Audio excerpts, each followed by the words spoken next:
Judame link Jungtinės Karalystės, aptarsime naujos šiuolaikinio pedagogo kompetencijos, pradedančiųjų pedagogų stažuotės ir mentorystės gerąją patirtį. Ir mūsų viešnia Jane English, Jungtinės Karalystės mokyklų lyderystės konsultantė. Ponia Jane, 19 metų buvo Jungtinės Karalystės 11-18 vidurinės mokyklos, kurioje mokėsi 2000 mokinių direktorė. Visą savo karjerą praleido švietimo srityje kaip mokytoja, vyresniosios vadovybės narė ir vidurinės mokyklos vadovė. Paskutinius 3 metus karjeros kelyje buvo Multi Academy Trust, kuriam priklauso ir vidurinės, ir pradinės mokyklos generalinė direktorė. Be to, dirbdama Jungtinėje Karalystėje pastaruosius 13 metų dalyvavo daugelyje Britų tarybos projektų, viena jų mokyklų lyderystės konsultančių ir viena iš 3 pasaulinių magistrų instruktorių, dirba su ministerijos pareigūnais ir mokyklų vadovais iš daugiau kaip 17 pasaulio šalių. Darbas, kurį atlieka šiose šalyse, buvo ir mokyklų vadovų gebėjimų ugdymas ir vietinių mokytojų mokymai bei atestavimas siekiant užtikrinti aukštos kokybės nuoseklų lyderystės mokymą mokyklose. Kągi, čia aš sustosiu, galima dar pasakoti apie mūsų viešinę ir daugiau, bet kviečiu ją pačią atskleisti problemą ir atskleisti savo pranešimą. Ponia Jane English, floor is yours. Madam Jane, are you ready? I am ready. Wonderful. Can you hear me? Can Yes. you hear me? And can you see my screen? Yes, we see and hear you. That's wonderful. Okay, so great pleasure for me to be here with you this morning. I've really enjoyed listening to Phil and Hugo, and I'm hoping that I can bring a slightly different perspective to working with novice teachers. So I've had a lovely introduction. I come to this from a slightly different perspective because I was a secondary principal for 19 years. So I have been working with novice teachers for not only my time as principal, but also when I was a senior leader and when I was a teacher. And as already mentioned, I ran a multi-academy trust. I worked for the British Council as a leadership consultant and trainer and validator. But also I have the privilege at the moment of working with principals in Lithuania on the curriculum reform. And I always like to put a picture up of myself because I look a lot better in a picture than I do on a Zoom screen. So let's move on. And I'm hoping this morning that we're going to look at 3 areas, looking at teacher competencies and their use in raising standards. And Phil has very helpfully explained the different words or meanings that have been introduced across the world in terms of teacher competencies, to look at some best practice for supporting novice teachers in schools, things that we've introduced in England, but also things that I've done within my own school, and then to touch very briefly on mentoring of novice teachers. Hugo, I think, has covered that very well this morning, but I will just mention a little bit about that in relation to what Scotland thinks about mentoring teachers. So let's just think about teachers for a moment. And here is a quote from the OECD document, Teachers Matter. Teachers are a school's most valuable resource. It's about 80% of the costs of educating our children go into the cost of teachers. And as already has been mentioned this morning, we want to raise the profile of teaching. We want people to want to be teachers so that we actually get teaching in our schools, which is of the highest quality, because that is the core purpose of our schools. And we want all our students in every school, in every part of the world, to have access to high quality teaching, because what we want is to get the best student outcomes we possibly can for those children. So let's just have a look at Lithuania.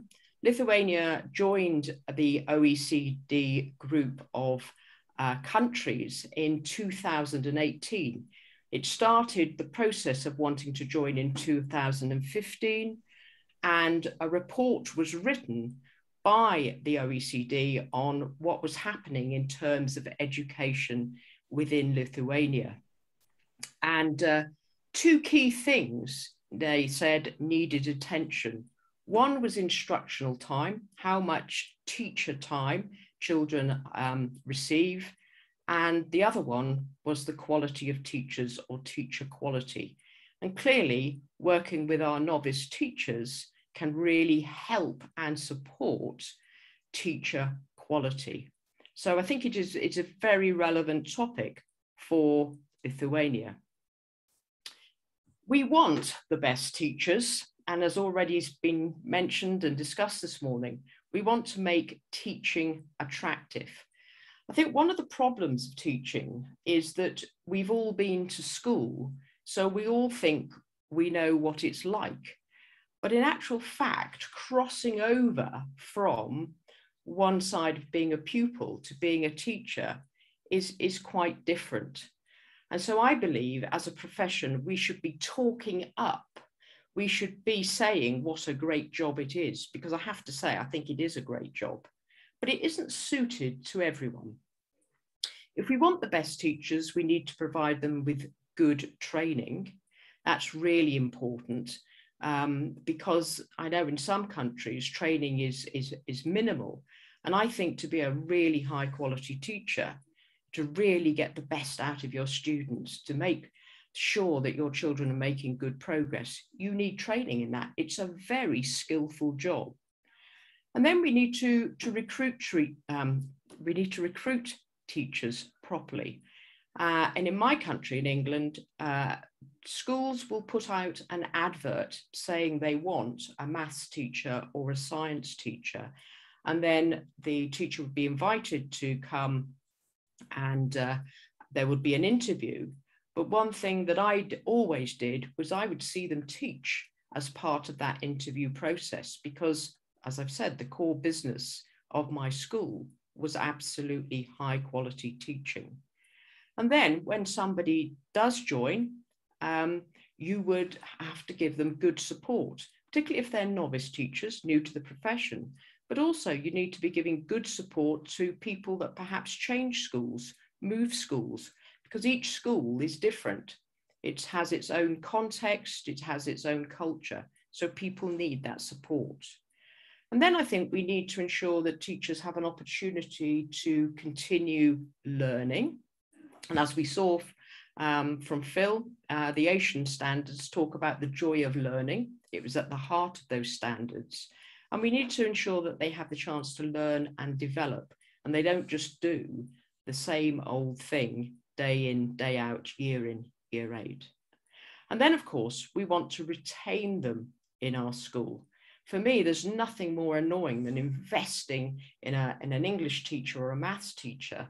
And I have to say, Phil, I may or may not agree with you regarding maths teachers should be paid more, but actually, maths and English teacher are like hen's teeth. They're so difficult to get. And I would be furious if I had spent a lot of time investing in a teacher and then they tell me they're going to move to another school. So I've got to treat them in a way that they really want to stay with me. And I think the curriculum reform in Lithuania will really benefit from novice teachers, because it's what they will know from the start of their career. And therefore, they're not going to be looking back and saying things were better or things were different before. So we want the best teachers. And the way that we do that is that in England, we quite often ask young people to go and try out teaching. And at one stage, universities were offering graduates or people coming up to their final year money to go and spend a week or 2 weeks in school. There was no obligation, but the idea was that they might try out teaching or try out being on the other side as a member of staff in a school, and hopefully it would encourage people to go into the teaching profession. It also did the opposite, that sometimes people thought they wanted to be a teacher and suddenly realized after that trial placement, teaching was not for them. And then, of course, we have a range of different ways that we train our teachers in England. Some go to a training establishment and do a 3-year course and go and have teaching practice. Others actually train on the job. So that's another way that they need support. And then, of course, they need support when they're starting their first job, when they first begin that role of working in a school. So we've had some research in the UK come from Cooper and Gibson, who identified several things, but these are the key things about how we support novice teachers. That they need a buddy system and they need peer networks to help and support them. And that was something that they really, really valued. And then, of course, one of the things that I think is very important in terms of talking up, if you like, novice teachers, is making sure that the whole school takes responsibility for their development and their training.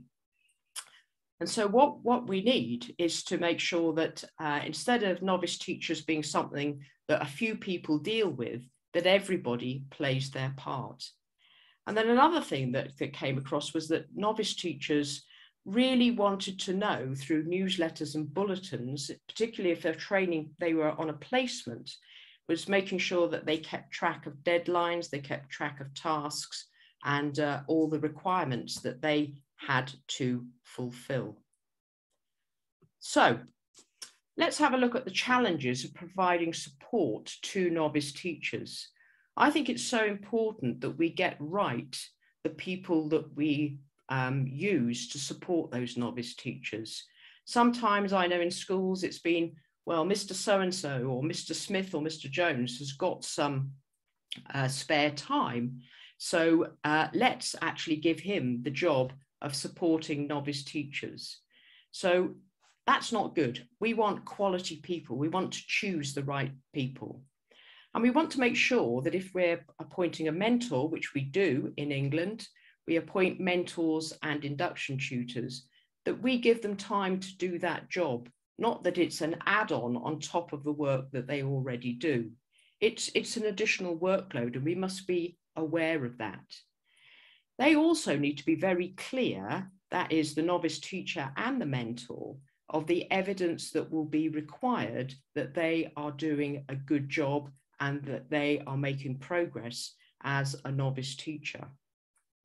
We also need to manage the expectations of novice teachers. I've had new teachers come into my school and expect that they can have a couple of days off to go to a wedding or go on holiday early. And clearly in England, that is just not possible. You work in term time, you take your holidays in term time. And so I think sometimes novice teachers are not clear of the terms and conditions.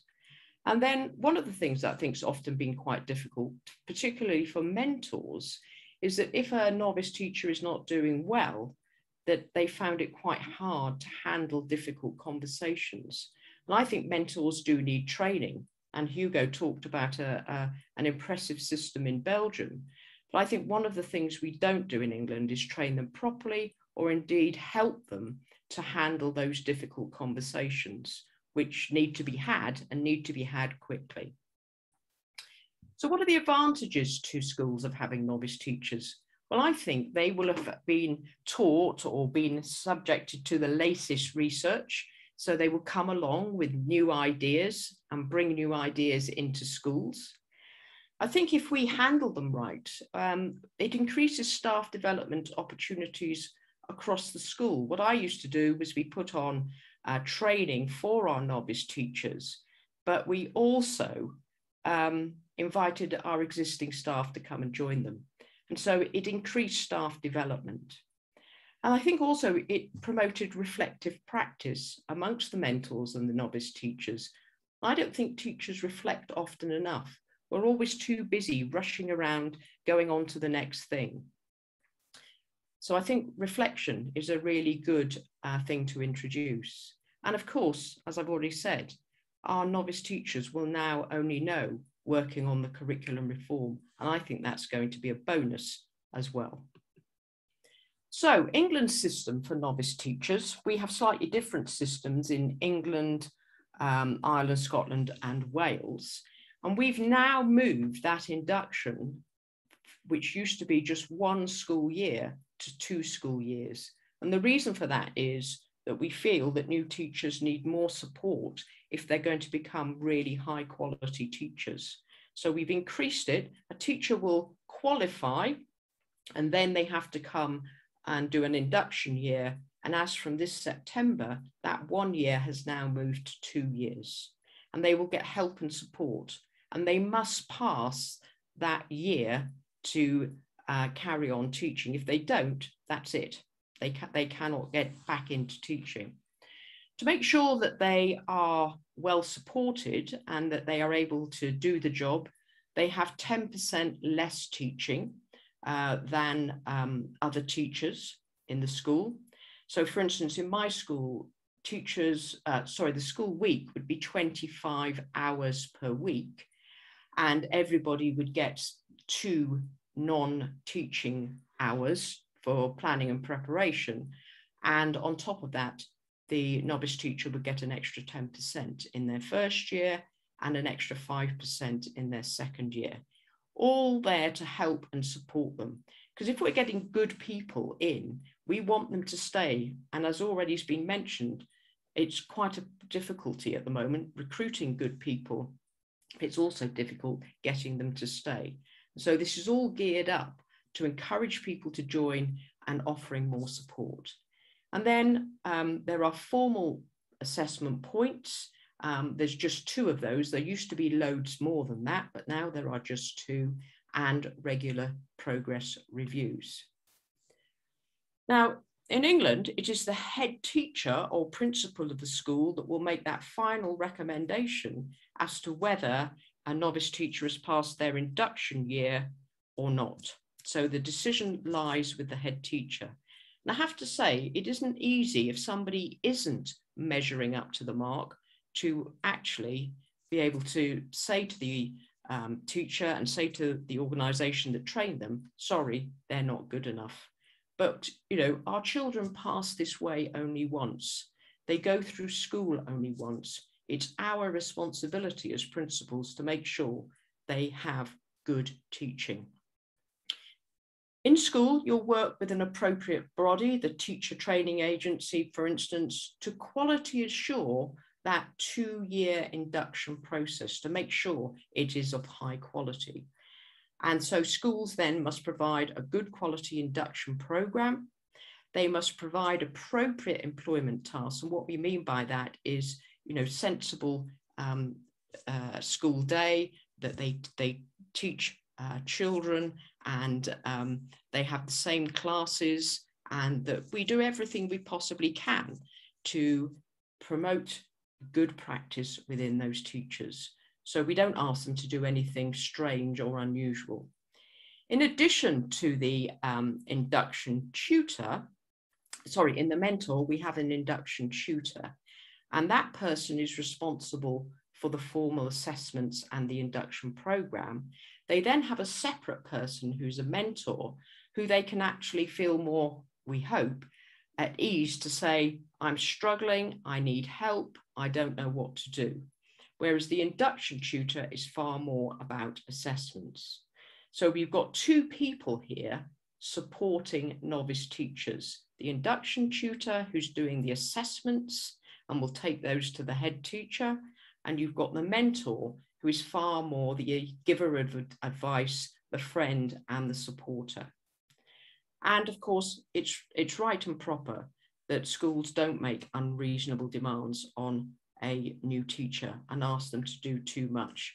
I used to find that new teachers always went down with every cold or bug that was going, they caught it off the children. and we need to care for them. We need to look after them. We need to nurture them. So we're not allowed to ask them to teach outside the age range or the subjects. It wouldn't be appropriate to say to a history teacher, can you also teach English? We have to be very clear about what they will be teaching when they're in school. And we shouldn't be giving them those difficult classes. We need to make sure that what we are giving them is a reasonable spread of classes across the age range for which they are taught, but also classes which, you know, we all have, which are good classes, and classes that perhaps are a little bit more tricky, but not giving them major discipline problems. Need to make sure that they regularly teach those classes, don't start switching around the timetable, and make sure that they are given help on planning, teaching, and assessment processes. And they are very clear on why we assess children, that we want to make sure that we know each of our children's abilities and how we can help and support them to make good progress. And then don't involve them in additional non-teaching responsibilities. And by that, don't put pressure on them to go on school trips, don't have them collecting in money for special events. So we need to be really looking after them and caring for them so that they can concentrate on becoming a good teacher. Now, the induction tutor, as I've mentioned, is separate from mentoring. And at one stage, it used to be given to senior leaders. That doesn't have to be the case, as long as the induction tutor is somebody that is able to be well organized, is good at lesson observation, and can observe the novice teacher's lessons and record the evidence that's required. They also undertake progress reviews. So there are certain formal assessments that take place, but also progress reviews as well. It's up to the induction tutor to coordinate professional development, to make sure there's a good package during those 2 years to help and support the novice teacher. And then it comes to the teacher standards. In England, we call them teacher standards, not competencies. And the novice teacher will be assessed against those standards. And if they match up to those standards, then they will pass their induction period. If there are problems, and often there will be, you know, many of our teachers are quite young, they're only just out of school themselves, and they're just crossing that line from being a pupil or a student to being the teacher, then it's important that the induction tutor takes early action and doesn't leave it to the end of 2 years and say, well, you know, you're not good enough in this standard, or you're not good enough in that standard. And they must maintain good records, because there needs to be good records to prove that the novice teacher has passed their induction year, or if there's going to be a problem and they're really not suitable to teaching, then they need records for that as well. It's surprising how many people actually do go into teaching. And I've had people come into teaching who really don't like children. And you're thinking, what are you doing? You know, you do need to have a liking and an understanding, I think, and a rapport, and build good relationships with children. And there are people that do come into teaching that don't have that. And clearly they're not appropriate for our children. We want the absolute best for our children in our schools. Now, the mentor is a little bit different, and the mentor has regular meetings. I would have my mentors meeting with the novice teacher once a week, and that would tie in with some training programs as well.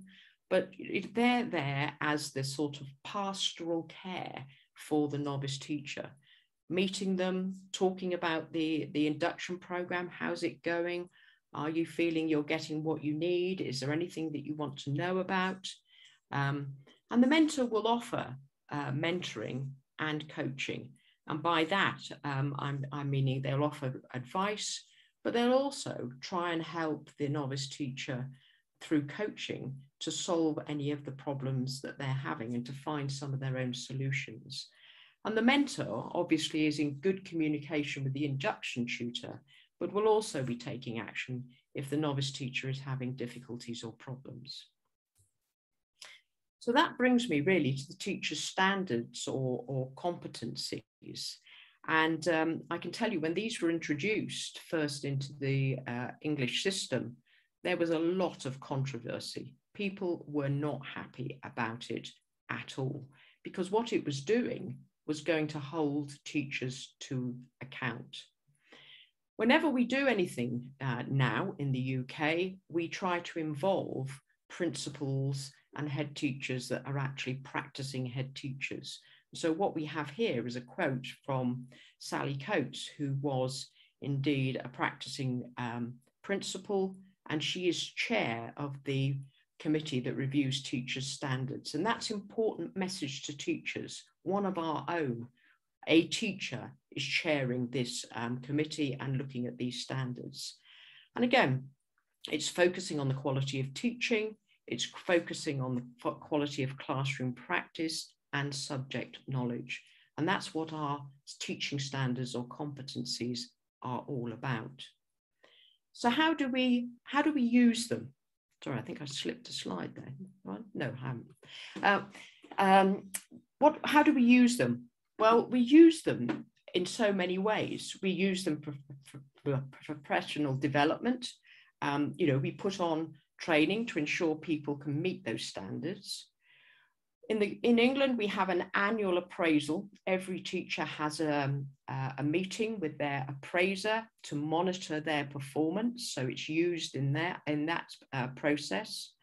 And we have something called the upper pay spine, which you can apply to join rather than going up the management route to earn more money.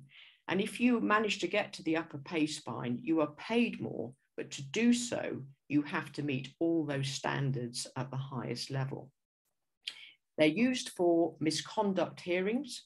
If people are not competent teachers, we use the standards as a way of conducting a hearing. If somebody is underperforming, you haven't met the teacher's standards, so I'm really sorry, you're not good enough for our children in our schools. It's used to help with qualified teacher status, so it's the framework for qualified teacher status. It's used very much in the induction of novice teachers, making sure that we look to see if our novice teachers can meet those standards. And then we have an inspection process in schools, and when the inspection team come in, they will use the standards to judge the quality of teaching that's taking place in the classrooms that they go and observe when they're inspecting a school. So the teacher standards or competencies in England are used for practicing teachers, so they can look at their own practice and identify professional development and growth that they need, and they would do that through their annual appraisal. It would also be used for training and inducting new teachers or novice teachers. And then it's also, it's all very well people meeting the standards, but actually what we want as head teachers is we don't just want good teachers, we want outstanding teachers. And so these standards that can be used to help people to move to a higher level. And our aim, which we never achieve, is that every teacher in our school delivers outstanding lessons, every lesson of every day. And so it is a constant thing that we're trying to do as head teachers, lead that high quality teaching. So these are just a summary of the teacher standards in England. And as you would expect, it's the duty of the teacher to set high expectations, challenge pupils, motivate them, really encourage them in their learning, to promote good progress and the outcomes. So we want the absolute best outcomes for our pupils. And we need to be recognizing that in our classes, there will be some children who should be performing at a very high level, and we need to be pushing those pupils to achieve their full potential. And there will others who their potential won't be quite so high. So we need to be using the standards to promote that. The standards also ask for good subject and curriculum knowledge, fairly obvious. It suggests that planning and teaching well-structured lessons is also very, very important. And again, that's another one of the standards. And as I've mentioned, really in promoting good progress, adapting teaching to respond to the strengths and needs of all pupils. So in other words, not just teaching one lesson which just meets the needs in one way. We need to be aware of the different needs of each child in the class and adjusting our teaching to do that. And we need to have reflection on the lesson. How has it gone? How do we change it next time? What's the next lesson in the series to help children make that good progress? We need to use assessment really well, not just so that we know at the end of the year how the children have performed, but we're using assessment all the time to help us gain a better knowledge of each child and knowing what we need to do to help them make the best progress possible. And then we also want to make sure that behavior management is really good and that the learning environment for our children is particularly safe, not just in terms of physical safety, but they feel safe that they can raise issues or ask questions. So that's another one of our standards. And then the one about fulfilling wider professional responsibilities. That one really talks about keeping children safe, perhaps being a form tutor. So, and also looking perhaps at school policies and making sure that you uphold them. So those are the 8 basic competencies that we have in England. And then we have part 2.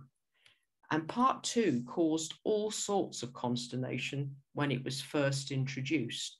And the reason for that is that it looks at teachers' behavior, not only within school, but out of school. And I suppose it ties in a little bit with what Phil was saying, is about raising the standard of the profession amongst our communities, that teachers are expected to demonstrate high standards of their behavior, personal and professional conduct. And of course, with Facebook, if teachers are not careful, everything that they do can be up on Facebook and be observed by children and parents within seconds. And so people need to be mindful of that. And if we want to be taken seriously as a profession, then we need to have professional conduct. We've got to uphold public trust in the profession. And again, this was brought in to make sure that teachers realized that what they did above and beyond the classroom was also important.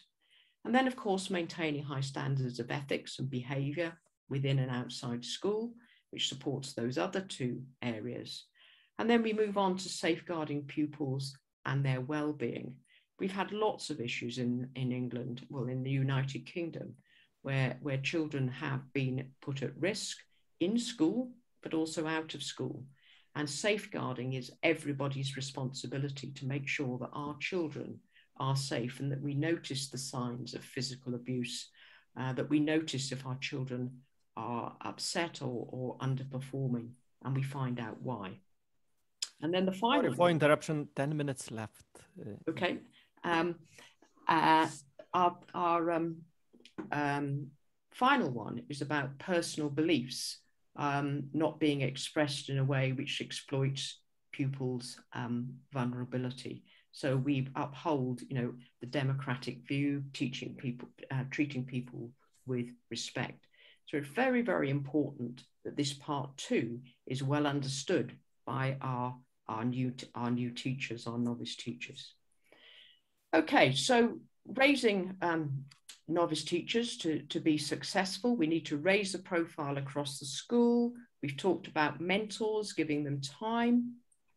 Make sure that the novice teachers know the criteria to succeed. We don't want to be collecting too much evidence and overburdening people, the mentors and also the novice teachers. I think working in partnership with other schools is really important, sharing the burden. so that people can, in fact, have professional development delivered at different schools, so the burden is shared, but also that newly qualified teachers or novice teachers can meet others. And I think partnership working is so important, not just with novice teachers, but in other areas of work that we do in schools. Different ways of training, perhaps not always sending them on a course, but allowing them to go and watch other people. We don't want to blame culture. We want to encourage them. If there are problems and mistakes, we'll support them. We need to support them and back them up with parents. That's one of their greatest worries. And we need to have an inclusive and collaborative approach to novice teachers to make sure that everybody in the school is helping and supporting them. And then the final two things is about developing resilience and keeping an eye on their well-being, because they will struggle and we need to make sure that we are aware of that. So just a couple of strategies here for supporting novice teachers. I think they need to come into school after they've been appointed and have some induction days before they start the new term. Meet their induction tutor and their mentor. We need to be sure they have a reduced timetable. We used to produce a handbook for novice teachers because it's all very well telling them all the information, but you know, if I'm off sick, what do I do? And I think a handbook is really quite helpful to have. So we used to have one for all of ours. Make sure that they meet other teachers in other local schools. As I've mentioned, joint meetings or professional development. And I think one of the best things that you can do for your novice teachers actually is to give them the chance to go and visit other schools. And then just a final couple of slides from me on mentoring or coaching. I think it's really important that we understand the difference between the two, which I'm sure Lithuania does, but I think we do need to be encouraging our novice teachers to solve some of their issues, some of their problems for themselves, but also to be able to provide them with guidance and advice from a more experienced colleague. So here are just two definitions of what I understand by mentoring and coaching. And I think we need to provide both for our novice teachers.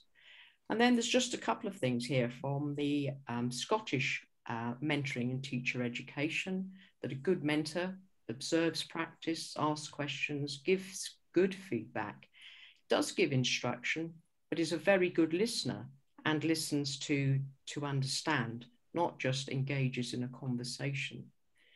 That there is a learning conversation between the mentor and the novice teacher, that they reflect and share, that they have agreed outcomes from their meetings. The focus is very much on learning and teaching, and that the mentor feels that they've done a good job and the novice teacher feels they've got something about it. But I think the most important thing about good mentoring is that there is confidentiality, that the novice teacher is not going to find what they've said to the mentor is talked about back in the staff room.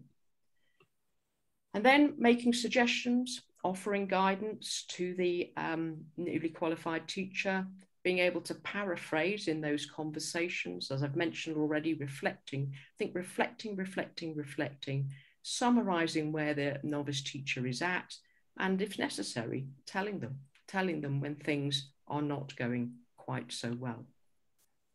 So that really concludes my presentation, and we just come back here to the learning outcomes, and I'm hoping that we've got a greater understanding of those teacher competencies and their use in raising standards, some good practice on supporting novice teachers, and just a little bit about some of the skills for novice teachers. So I would be very pleased to take any questions. Thank you so much, Jane. Thank you for your so deep insights. Any questions? Ar yra klausimų, bičiulės ir bičiuliai? Mes Prašau, čia įsijungia jau ir dubležas. Keletą akimirkų turim klausimams, replikoms, komentarams. Ir aš gal pradėsiu nuo Sandros, kuri atsiuntė klausimą raštu, atsiuntė į pokalbių platformą. Jeigu... Could you just switch to translation, Jane? Okay. I am reading the question from audience in Lithuanian. Skaitau klausimą lietuviškai. Jei mokyklos direktorius po pedagoginės stažuotės nusprendžia, kad naujasis mokytojas netinka dirbti mokytojo darbo, ar jam pasiūloma mokykloje užimti kokias pareigas, pavyzdžiui, mokytojo padėjėjo, ar tiesiog jis priverstas ieškoti kito darbo, juk paruošti specialistą brangu, sako mūsų žiūrovė. Ką jai atsakytumėt jūs?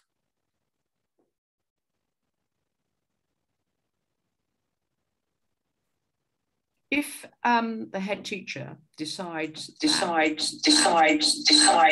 if the head teacher decides that the novice teacher is not going to make the grade, then they will not qualify as a teacher. However, sometimes, and I've done this myself, somebody has enjoyed working in a school, but they're not up to doing the teaching. I've perhaps given them a support staff job. They may have been particularly good on data, so they may have become my data manager. Maybe they've been particularly good dealing with attendance, and so they've become my attendance officer. So it's quite acceptable for them to have another job in the school, but they cannot become a fully fledged qualified teacher if they don't make the grade. And what's happened in the past in England is we've sometimes let people through to be teachers, and they're really not good enough, and they are not helping our children reach their full potential. Thank you.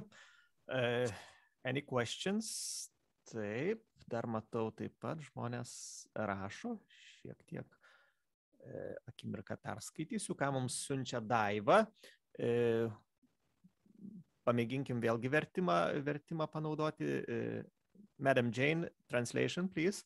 Ką išskirtumėte arba kokią kompetenciją kaip svarbiausia pažymėtumėt mokytojui, kuris dirba mokinių įvairovės ir įtraukties sąlygomis?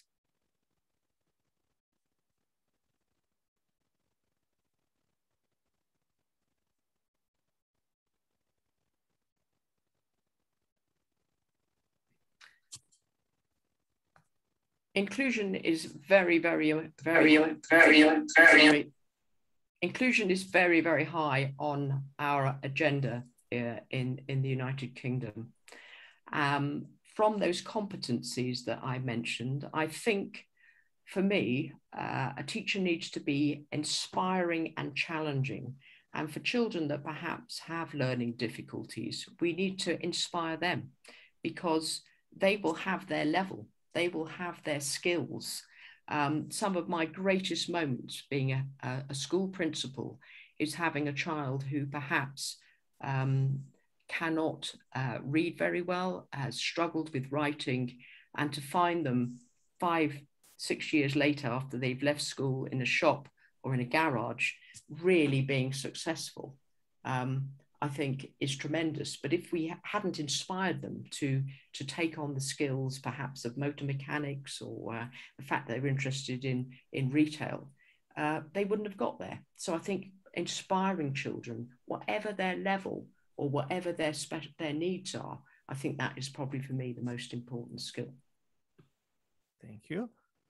Loreta, kviečiu jūs jungti garsą. Ačiū. Aš norėčiau paklausti gerbiamos Jane, ką sako jūsų ilgametė patirtis.